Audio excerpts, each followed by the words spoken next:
There's a quiet kind of grief that comes when you realize you no longer want what you once wanted so badly. You see an old photo, or a memory drifts back. The version of you who dreamed so vividly, who planned so carefully. And it feels like meeting a stranger. You remember how much you wanted it, how fiercely you believed that if you could just reach that goal, that person, that place, you'd finally feel complete. But now, you don't even know where that desire went. It dissolved quietly, like breath fading on glass. Maybe it's not sadness, exactly. It's more like standing in a room that used to be full of light, realizing the furniture has changed and you can't remember when you moved it. You still recognize yourself, but not entirely. Something in you has shifted, and you can't unsee that truth anymore. Psychologically, forgetting what we used to want isn't really forgetting. It's a quiet rewiring of the mind, an adaptive, protective process that allows us to evolve. The human brain is not built for permanence. It constantly updates its priorities, trimming away outdated motivations so we can survive the present moment more efficiently. Desire, in this sense, is a moving target. Once we internalize that a certain goal is no longer aligned with our emotional needs or our perceived self, the brain withdraws the dopamine reward attached to it. What used to light us up now feels neutral, or even irrelevant.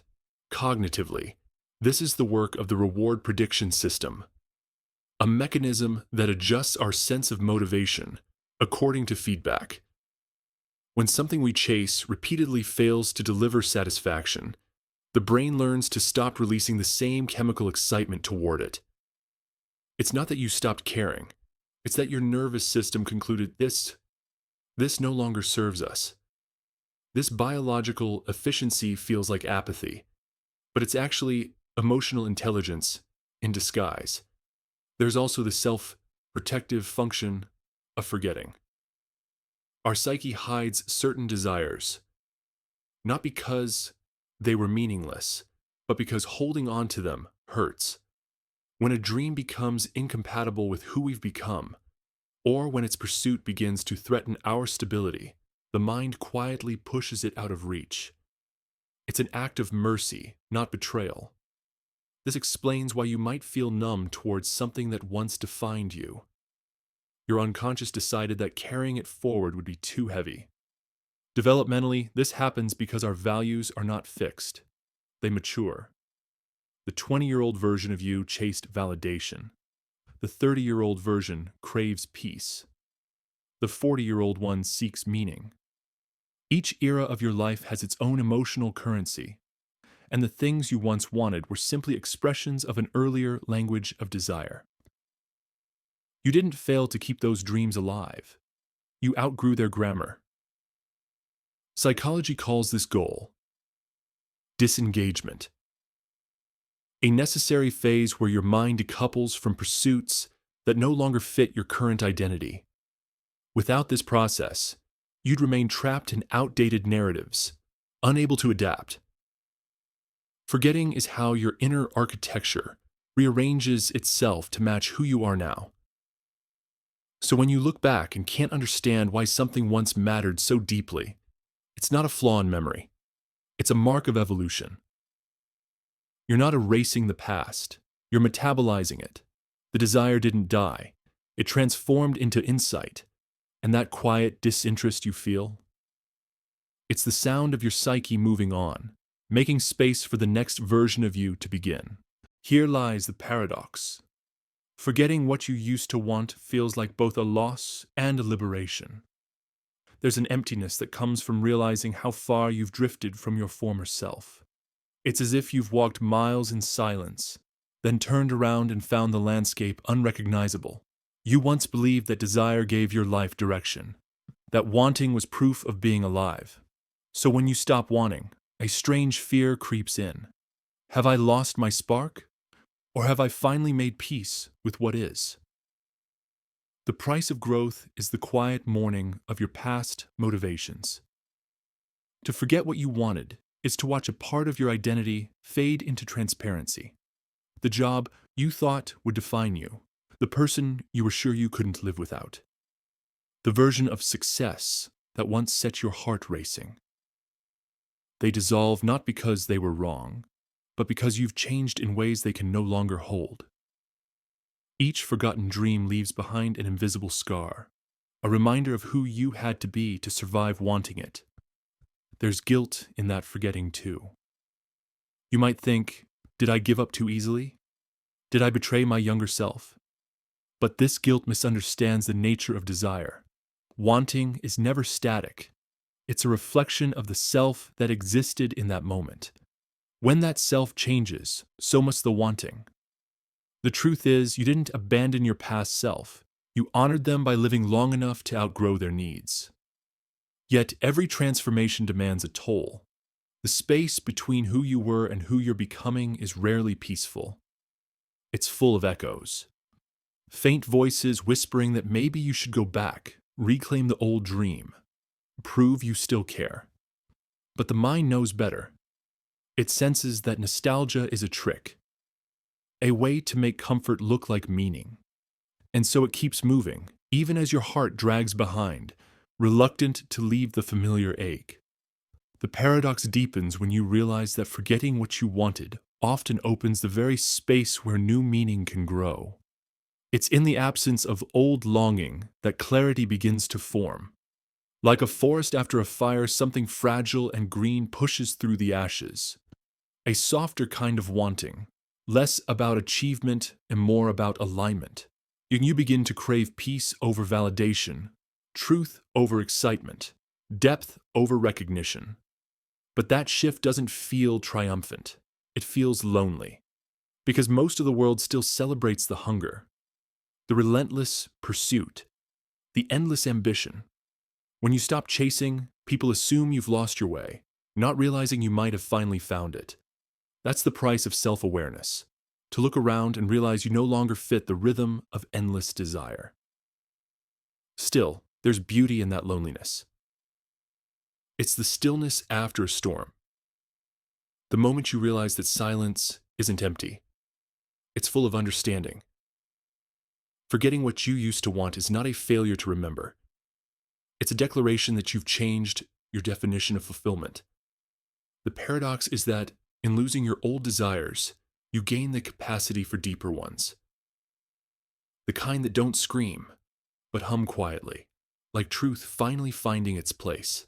There comes a moment when forgetting what you used to want stops feeling like loss and begins to feel like a question. If you no longer want what once defined you, then who are you now? This question isn't just psychological, it's existential. We build our sense of self around our desires. They give shape to our identity, like scaffolding around a structure still under construction. When those desires fade, the scaffolding falls away, and for a time you feel suspended in the air, weightless, undefined. This can feel terrifying. Yet within that uncertainty lies something sacred. The chance to live not as who you plan to be, but as who you actually are. In existential psychology, this is called reorientation, a turning inward after the collapse of external purpose. It's the stage when a person stops asking, "What do I want?" and begins asking, "Why did I want it?" This shift is small in language, but vast in consciousness. It transforms ambition into awareness. Instead of chasing meaning through achievements, you start to find meaning in understanding. Philosophically, this forgetting mirrors the Buddhist notion of vô tuong, impermanence. Everything changes. Our bodies, our beliefs, our desires, even our pain. To cling to what we once wanted is to resist the natural flow of impermanence.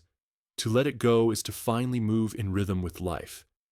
In that rhythm, forgetting becomes an act of participation, not resignation. You're no longer fighting the current. You are becoming part of it.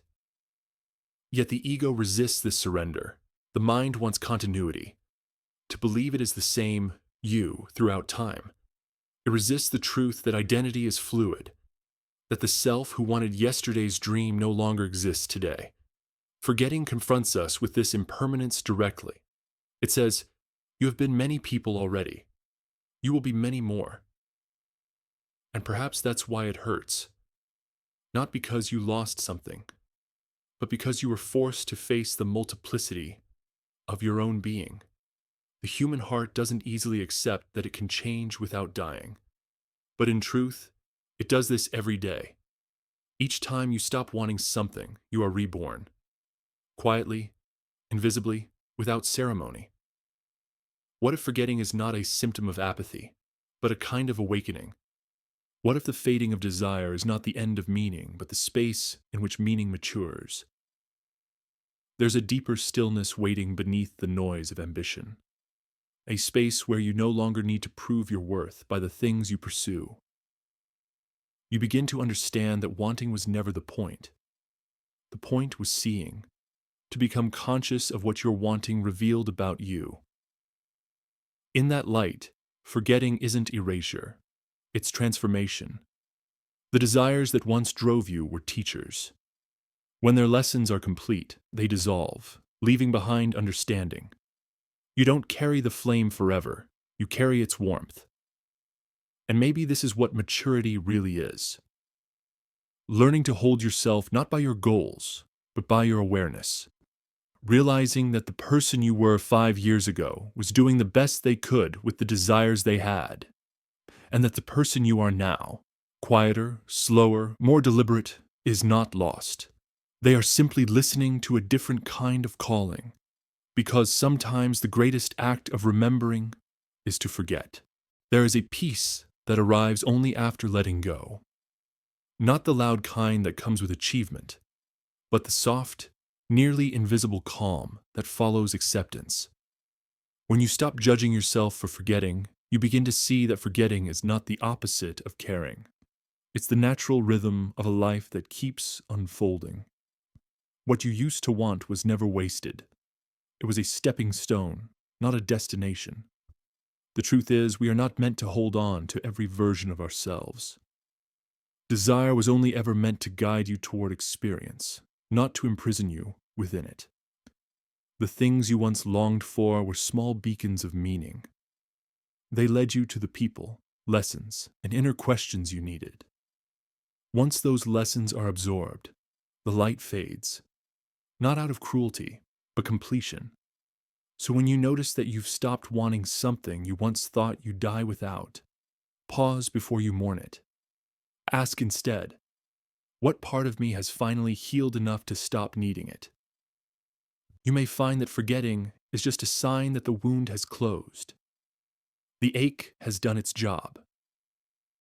This is how the soul grows, not in accumulation, but in release. Growth often looks like loss because we mistake attachment for identity. But what remains after you let go is far more honest. The self that can sit in stillness without the need to chase. And when you look back someday, you'll realize you never truly lost those old desires. They changed form, from wanting to wisdom, from grasping to gratitude. Each forgotten dream still lives within you, reshaped into quiet understanding. Because in the end, forgetting what you used to want isn't the end of your story. It's the moment you realize the story was never about the wanting. It was about learning how to want more, truthfully.